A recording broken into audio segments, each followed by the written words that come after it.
The SACP, which is critical of the GNU, say that the DA's refusal to vote in favour of the fiscal framework is an indication that the DA is not a key factor in the GNU arrangement. Of forces demonstrated itself through the voting patterns on Wednesday. An alternative was clearly spelled out.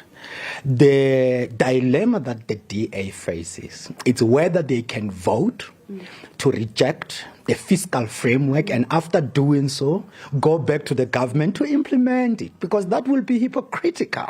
They must be the first persons actually to show themselves the door, to prove that they voted, and meaning what they will now do, which is to walk the talk. They have to go out. The SACP, which has declared its intentions to go it alone, is also opposed to the VAT increase.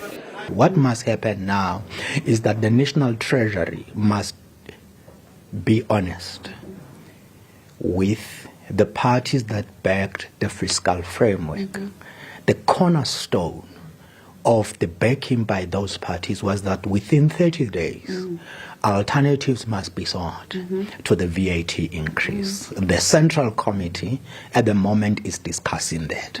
There is just no way that it will be honest for the National Treasury to agree that within 30 days there must be an exercise to seek alternatives, and you come back and say, no, we are moving forward. That is going to break their back.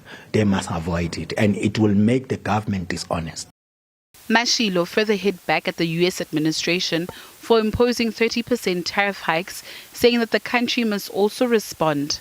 So our tariffs are 25% lower than the binding tariffs. Actually, what must happen? South Africa must raise our tariffs to 50% to protect domestic production. So the so-called correction in the United States, it's a fallacy. They're vehicles. We export from South Africa, mainly Mercedes-Benz from East London and BMW from Roslyn, were entering and are still entering the United States as duty-free imports. This is under AGOA. So what will be happening is that if the United States imposes the 30% tariffs, the tariffs in the US will be 5% higher than the tariffs in South Africa, and they will obliterate the AGOA benefits for South Africa. The Central Committee is discussing that.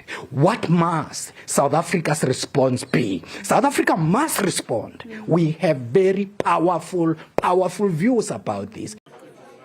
Meanwhile, the party has received confirmation from the IEC that they will not be deregistered. Last month, the IEC issued a notice to deregister the SACP and 191 other inactive political parties. The SACP is expected to address the media on the outcomes of the CEC meeting on Sunday. Natasha Phiri, SABC News, Johannesburg.